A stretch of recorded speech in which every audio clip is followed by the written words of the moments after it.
जी, तो हम लोग इसी एग्जांपल को एक्सटेंड करते हैं। हमारे पास क्लास में स्पेशल टाइप के मेंबर फंक्शंस होते हैं। इन्हें हम कहते हैं कंस्ट्रक्टर्स और डिस्ट्रक्टर। दोनों ऑपोजिट टाइप के फंक्शंस हैं। इन्हें हम कहते हैं special type of member functions of a class.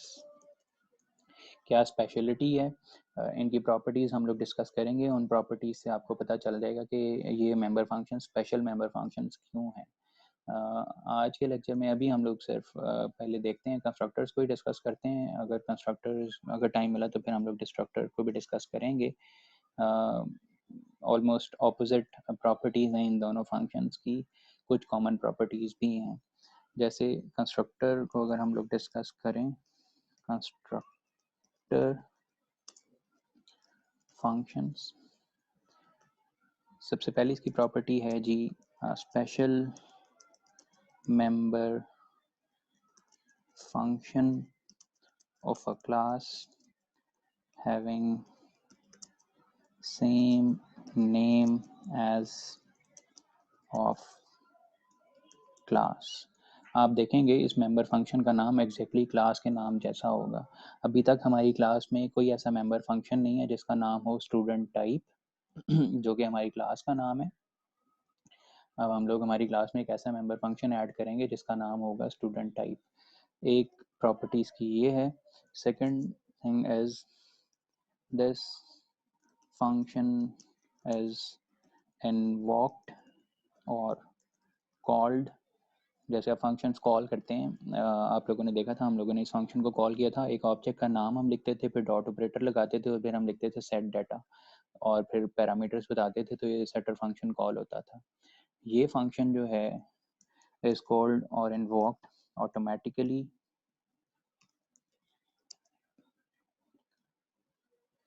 whenever an object of a class is created। आप देखेंगे इस फंक्शन को आपको खुद से कॉल करने की ज़रूरत नहीं पड़ेगी। ये फंक्शन, इसे हम कहते हैं, दिस इज कॉल्ड implicitly। दो टर्म्स हैं, इम्प्लिसिटली और एक्सप्लिसिटली। आपने देखा अभी तक हम लोग हमारे जितने मेंबर फंक्शंस हैं उनको हम लोग एक्सप्लिसिटली कॉल करते हैं। हम लोग खुद लिख के उनके नाम उन्हें कॉल करते हैं। इस फंक्शन को कॉल करने के लिए हमें इसका नाम लिखने की ज़रूरत नहीं पड़ेगी, ये ऑटोमेटिकली कॉल हो जाएगा जब भी आप अपनी क्लास के ऑब्जेक्ट्स क्रिएट करेंगे। और जब एक ऑब्जेक्ट क्रिएट हो रहा होगा उसके लिए कॉल होगा, दूसरे के लिए भी कॉल होगा, हर ऑब्जेक्ट के लिए, हम कहते हैं हर इंडिविजुअल ऑब्जेक्ट के लिए ये फंक्शन खुद से कॉल हो जाता है जब भी वो ऑब्जेक्ट क्रिएट हो रहा हो।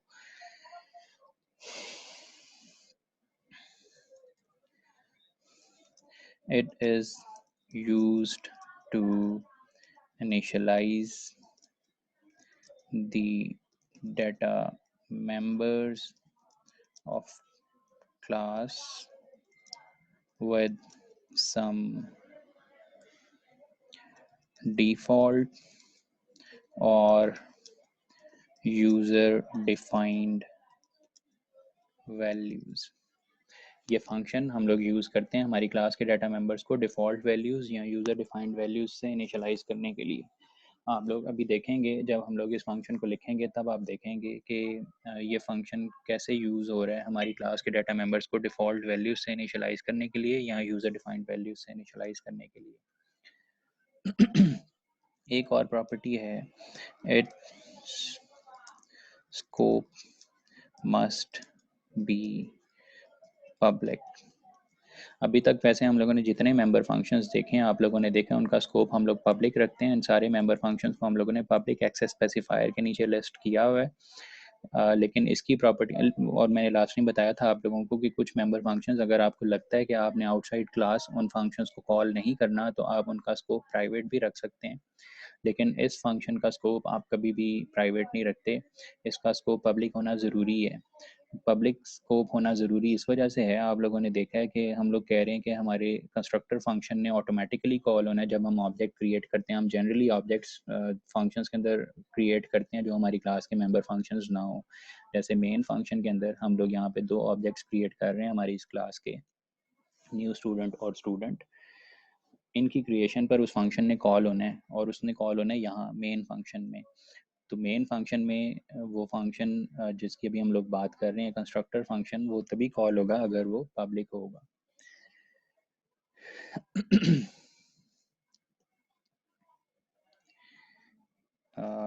एक और प्रॉपर्टी है जी, this function can be parameterised और नॉन पैरामीटराइज्ड।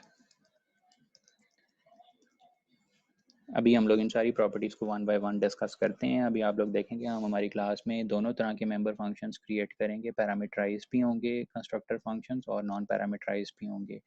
एक और प्रॉपर्टी है जी last, a class can have more than one constructors. एक क्लास में एक से ज़्यादा कंस्ट्रक्टर्स भी हो सकते हैं। आप लोग देखेंगे एक ही क्लास में, जैसे हम लोग कह रहे हैं स्टूडेंट टाइप हमारे पास अभी क्लास है एग्जांपल में, अगर हम स्टूडेंट टाइप क्लास का कंस्ट्रक्टर फंक्शन लिखें उसका नाम भी स्टूडेंट टाइप ही होगा, लेकिन हम लोग स्टूडेंट टाइप के नाम से एक से ज़्यादा फंक्शंस क्रिएट कर सकते हैं। एक से ज़्यादा फंक्शंस हम क्रिएट कर सकेंगे, लेकिन वो तब हम कर सकेंगे अगर हम उनके पैरामीटर्स डिफरेंट कर दें। तो class can have more than one constructors. एक क्लास के एक से ज़्यादा कंस्ट्रक्टर्स हो सकते हैं, लेकिन आपको उनके पैरामीटर्स डिफरेंट रखने पड़ेंगे, अदरवाइज आप विद इन सेम स्कोप। आप लोगों को पता है एक कॉन्सेप्ट आप लोगों ने डिस्कस किया, वैसे हम कहते हैं function overloading, functions having same name but different parameters. इस कॉन्सेप्ट को आपको फॉलो करना पड़ेगा अगर आपको लगता है कि आपकी क्लास में आपने एक से ज़्यादा कंस्ट्रक्टर्स बनाने हैं, तो आपको कंस्ट्रक्टर्स को ओवरलोड करना पड़ेगा, क्योंकि हम लोग अभी जो डिस्कस करेंगे उस कॉन्सेप्ट में हम लोग कंस्ट्रक्टर्स को ओवरलोड कर रहे होंगे, तो इससे हम लोग कहते हैं कंस्ट्रक्टर ओवरलोडिंग। सिंपल, क्योंकि ये भी एक फंक्शन ही है, लेकिन इस स्पेशल फंक्शन का नाम जो है वो कंस्ट्रक्टर है, तो हम लोग बजाय इसके कि हम सिंपल फंक्शन ओवरलोडिंग है, इसे हम कंस्ट्रक्टर ओवरलोडिंग का नाम दे देते हैं। कॉन्सेप्ट वही है। आप लोग देखेंगे हमारी क्लास में एक से ज़्यादा फंक्शंस होंगे जिनका नाम सेम होगा और एग्जैक्टली क्लास के नाम जैसा होगा, लेकिन उनके पैरामीटर्स डिफरेंट होंगे।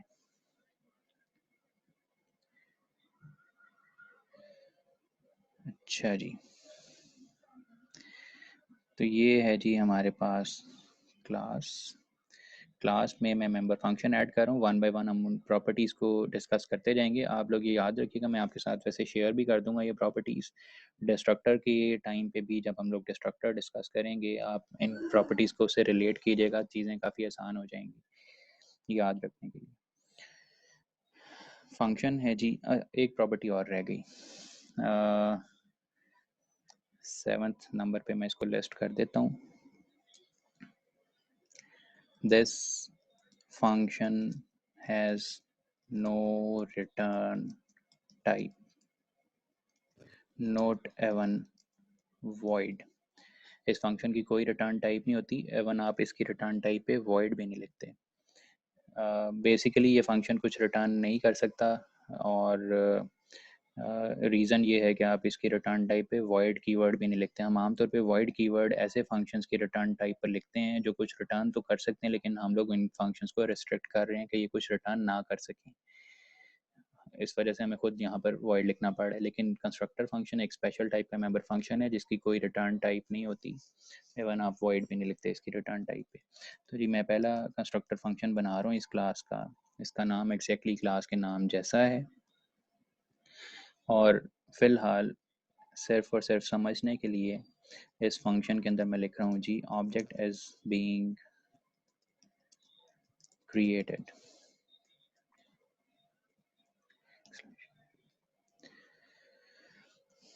असल यूज़ इस फंक्शन का ये नहीं है, हम लोग सिर्फ अभी समझने के लिए कि कुछ प्रॉपर्टीज़ जो हैं उनको इंश्योर करने के लिए वाकई ये खुद कॉल होता है। हम लोगों ने इस फंक्शन के अंदर एक सी आउट स्टेटमेंट लिख दी है, आप देखेंगे ये फंक्शन मैं एक्सप्लिसिटली कॉल नहीं कर रहा, मेरा प्रोग्राम एज इट इज़ वैसे ही है जैसे पहले था लास्ट टाइम हम लोगों ने हमारे इस प्रोग्राम को एग्जीक्यूट किया था। मेन फंक्शन में मैंने कोई और चेंजेस नहीं की, सवाए इसके कि मैंने दोनों ऑब्जेक्ट्स के लिए प्रिंट फंक्शन एंड पर कॉल किया हुआ है। स्टार्ट पे जहाँ ये दोनों ऑब्जेक्ट्स क्रिएट हो रहे हैं लाइन नंबर 100 पे आप देखेंगे, उसके बाद सेटर्स और गेटर फंक्शंस कॉल हो रही हैं, कुछ आउटपुट्स वगैरह जनरेट होंगी, लेकिन लाइन नंबर 100 के अगेंस्ट भी कुछ आउटपुट नज़र आएगी आप लोगों को।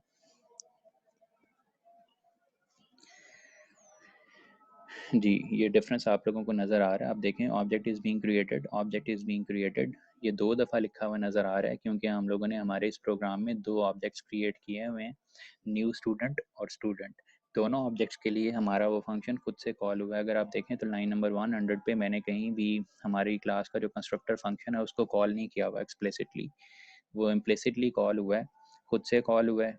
और उसके कॉल होने पर फ़िलहाल हो ये रहा है कि आउटपुट पे वो फंक्शन दिखाता है G object is being created. तो ये 2 दफ़ा इस वजह से लिखा हुआ नज़र आ रहा है क्योंकि हमने 2 ऑब्जेक्ट्स क्रिएट किए हुए हैं। फॉर एग्ज़ाम्पल अगर मैंने S1, S2, S3 3 ऑब्जेक्ट्स और क्रिएट कर लिए हैं और अब अगर मैं इस कोड को कंपाइल एंड रन करता हूँ तो एज ए होल हमारे पास 5 दफ़ा ऑब्जेक्ट इज़ बीइंग क्रिएटेड लिखा हुआ नज़र आ रहा है क्योंकि हमने 5 ऑब्जेक्ट्स क्रिएट किए हैं, पाँचों ऑब्जेक्ट्स के लिए कंस्ट्रक्टर फंक्शन खुद से कॉल हुआ है। और अगर यहाँ पे मैं एक अरे क्रिएट कर रहा हूँ of size 10, as a whole हम लोगों ने अब 12 ऑब्जेक्ट्स क्रिएट किए हुए हैं, 2 ये वाले ऑब्जेक्ट्स हैं और 10 ऑब्जेक्ट्स इस अरे के थ्रू हम लोग क्रिएट कर रहे हैं। तो आप देखें अगर अब मैं इस कोड को कंपाइल एंड रन करता हूँ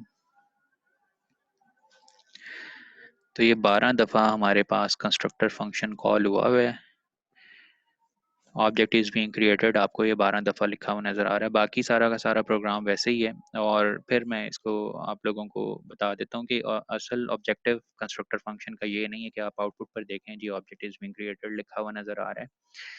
एक्चुअल यूज़ अभी हम लोगों ने इसकी प्रॉपर्टीज़ में लिखा था, कंस्ट्रक्टर फंक्शन का एक्चुअल यूज़ जो है वो ये है जी, it is used to initialise the data members of class with some default value और यूज़र डिफाइंड वैल्यू। तो पहले हम लोग डिफ़ॉल्ट वैल्यू देख लेते हैं कि जी ये फंक्शन डिफ़ॉल्ट वैल्यूज़ के साथ इनिशियलाइज़ करने के लिए कैसे यूज़ होता है। हमारे पास हमने ये जो कंस्ट्रक्टर फंक्शन बनाया हुआ है, मैं यहाँ पे लाइन इस सी आउट स्टेटमेंट को कमेंट कर रहा हूँ। एक्चुअल यूज़ जो इस फंक्शन का है जी वो ये है, first name is equal to last name is equal to empty string. First name और लास्ट नेम को मैंने एम्प्टी स्ट्रिंग से इनिशियलाइज़ कर लिया। इसके अलावा हमारा एक और डाटा मेंबर था कोर्स ग्रेड, इसको एम्प्टी कैरेक्टर से इनिशियलाइज़ कर लिया। फिर हमारे पास मेंबर्स थे test score equals to programming score equals to 0। दोनों इंटीजर टाइप के वेरिएबल्स हैं और हमारे पास इंटीजर टाइप की जो डिफ़ॉल्ट वैल्यूज़ हैं वो 0 होती हैं। और फिर एक लास्ट मेंबर रह गया जी GPA इज़ इक्वल टू 0.0। हमारी क्लास के सारे डाटा मेंबर्स डिफ़ॉल्ट वैल्यूज़ के साथ इनिशियलाइज़ हो गए हैं। ये असल ऑब्जेक्टिव था हमारी क्लास के कंस्ट्रक्टर फंक्शन का। इसको हम लोगों ने अभी पहले भी देखा है, लास्ट टाइम जब हमने कोड एग्जीक्यूट किया आप लोगों ने देखा अगर ये सी आउट स्टेटमेंट लिखी हुई नज़र आती है तो इसका मतलब बाकी स्टेटमेंट्स भी ऑटोमेटिकली चला करेंगी। हर ऑब्जेक्ट के लिए ये स्टेटमेंट्स चलेंगी और सारे ऑब्जेक्ट्स के data members in default value से इनिशियलाइज़ हो जाएंगे जैसे ही आप ऑब्जेक्ट क्रिएट करते हैं। बजाय इसके कि आपके ऑब्जेक्ट्स के डाटा मेंबर्स के अंदर कोई गार्बेज वैल्यूज़ पड़ी रहें, आप इस आपके इस फंक्शन के थ्रू हर ऑब्जेक्ट के लिए ये कॉल होगा और हर ऑब्जेक्ट के डाटा मेंबर्स में ये डिफ़ॉल्ट वैल्यू स्टोर हो जाएंगी। अभी ये जो कंस्ट्रक्टर फंक्शन हम लोगों ने डिस्कस किया इसे हम लोग डिफ़ॉल्ट कंस्ट्रक्टर फंक्शन भी कहते हैं। अ, आप लोगों ने देखा है कि ये डिफ़ॉल्ट वैल्यूज़ के साथ इनिशियलाइज़ करने के लिए यूज़ हो रहा है हमारी क्लास के डाटा मेंबर्स को। जी, parameters can have parameters as well. और मैं एक और कंस्ट्रक्टर फंक्शन क्रिएट कर रहा हूँ यहाँ पर स्टूडेंट टाइप। इस स्टूडेंट टाइप फंक्शन के पैरामीटर्स हैं for example string A, string B, और ये constructor function first name is equal to A, last name equals to B. ये इस तरह से हमारी क्लास के दो डाटा मेंबर्स हैं, दो की बजाय आपके सारे डाटा मेंबर्स हो सकते हैं। अगर आप चाहें तो 6 के 6 पैरामीटर्स बनाएं सेटर फंक्शन के, और उन 6 पैरामीटर्स के थ्रू आप अपनी क्लास के सारे डाटा मेंबर्स को सेट कर लें, जिस तरह हम लोगों ने ये सेटर फंक्शन बनाया हुआ था। आप लोग इसको एक्सटेंड कीजिएगा, हम लोग इसी एग्जांपल को डिस्कस करते हैं। अब हमारी क्लास में दो कंस्ट्रक्टर फंक्शंस हैं, एक कंस्ट्रक्टर फंक्शन का कोई पैरामीटर नहीं है और एक कंस्ट्रक्टर फंक्शन के दो पैरामीटर्स हैं। उन दो पैरामीटर्स को हम लोग यूज़ कर रहे हैं फर्स्ट नेम और लास्ट नेम को सेट करने के लिए। इसको हम टेस्ट करके देखते हैं। क्रिएशन के अब हमारे पास दो तरीके हैं। एक तो हम लोगों ने कंस्ट्रक्ट ऑब्जेक्ट्स क्रिएट किए हुए थे सिंपल, जिस तरह से आप प्राइमरी या बिल्ट इन डाटा टाइप्स के ऑब्जेक्ट्स क्रिएट करते हैं या वेरिएबल्स क्रिएट करते हैं। दूसरा एक और तरीका हमारे पास हमारी इस क्लास टाइप के ऑब्जेक्ट्स क्रिएट करने का है। हमारी इस क्लास का नाम है जी student type S1 for example, और S1 को क्रिएट करते हुए मैं दो पैरामीटर्स पास कर रहा हूँ जी, हमजा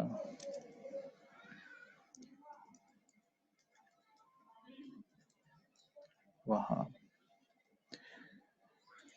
लाइन नंबर 10110 पर मैंने एक ऑब्जेक्ट क्रिएट किया है, और इस क्रिएशन आप देखें हम लोग पहले इस तरह से ऑब्जेक्ट क्रिएट नहीं करते थे, लेकिन अब हम इस तरह से ऑब्जेक्ट्स क्रिएट कर सकते हैं। हमारी यहाँ पर इस ऑब्जेक्ट क्रिएशन पर कंस्ट्रक्टर कॉल होगा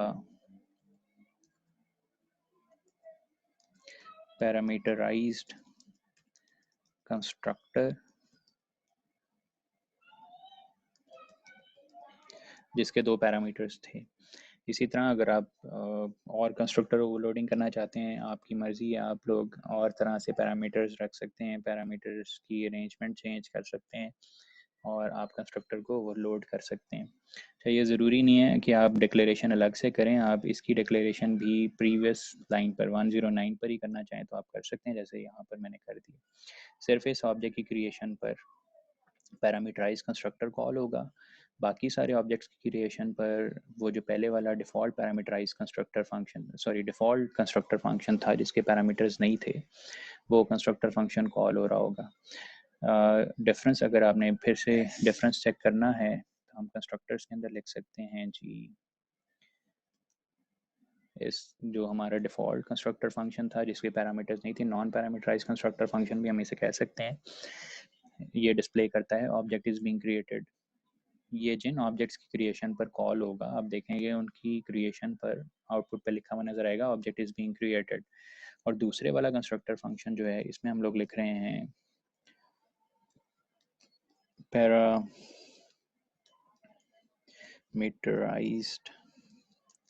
constructor has been called.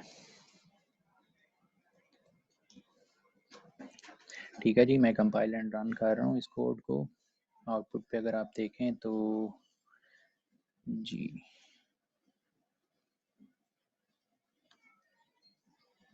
Empty character constant course grade, अगर हम इस तरह से कर दें इनिशियलाइज, ये एक्सेप्ट कर ले तो कोर्स ग्रेड, चलें जी ये मेरा ख्याल है, फिर \0 इसको एक्सेप्ट कर लेगा जी।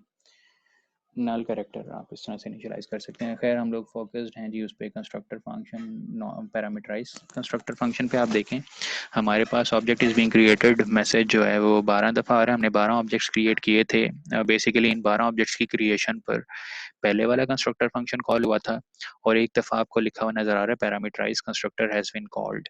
Parameterise constructor has been called, और अगर वो लिखा हुआ नज़र आ रहा है इसका मतलब है हमारा ये वाला ऑब्जेक्ट जो हमने इस फंक्शन के थ्रू क्रिएट करवाया है उसका फर्स्ट नेम और लास्ट नेम भी इनिशियलाइज हुआ है। हमें दोबारा से उसका फर्स्ट नेम और लास्ट नेम सेट करने की ज़रूरत नहीं है। इन केस अगर हमने चेंज करना हो तो हम लोग सेटर फंक्शंस कॉल कर सकते हैं। अदरवाइज अगर आप चाहें S1 डॉट प्रिंट कॉल करें अगर आप, तो आप देखेंगे कि इसका फर्स्ट नेम और लास्ट नेम आपको प्रिंट होता हुआ नज़र आ जाएगा। बाकी डाटा प्रिंट नहीं होगा क्योंकि हम लोगों ने बाकी डाटा सेट नहीं किया हुआ। आप वो सेट करने के बाद अगर आप ये प्रिंट फंक्शन कॉल करें सेट प्रिंट s1.print, तो आपको सारा का सारा डाटा प्रिंट हुआ हुआ नज़र आ जाएगा। एक दफ़ा दोबारा मैं इस कोड को कंपाइल एंड रन करके आपको दिखाता हूँ।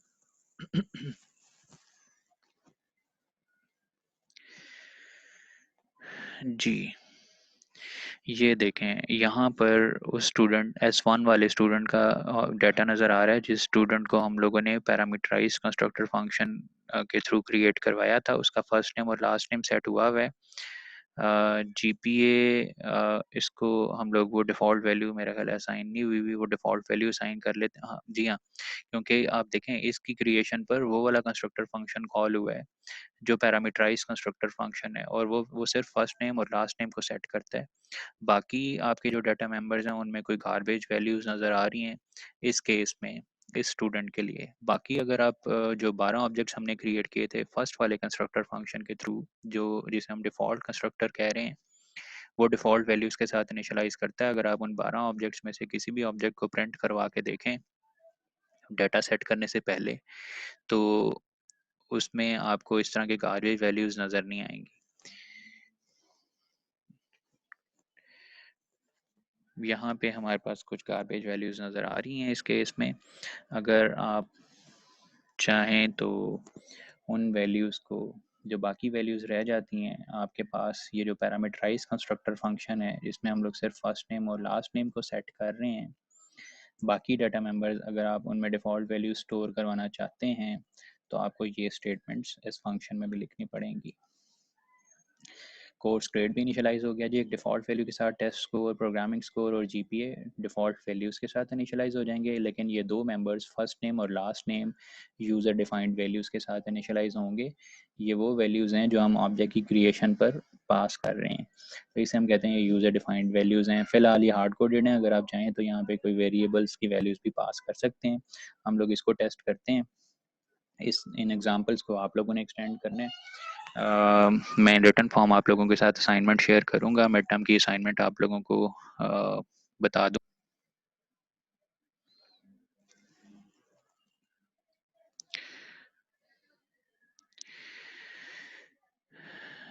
जी, ये हमारे पास वो स्टूडेंट था जो पैरामीटराइज कंस्ट्रक्टर फंक्शन के थ्रू क्रिएट हुआ हुआ है। इसका फर्स्ट नेम लास्ट नेम तो हमने सेट किया हुआ है, लेकिन बाकी वैल्यूज़ आप देखें तो ये डिफ़ॉल्ट वैल्यूज़ हैं। कोर्स ग्रेड आपको एम्प्टी कैरेक्टर नज़र आ रहा है, और test score is 0, programming score is 0 as well. उसके बाद फिर बाकी स्टूडेंट्स का हमारा डाटा नज़र आ रहा है। बाकी आउटपुट वैसे ही है जैसे पहले आपको नज़र आ रही थी।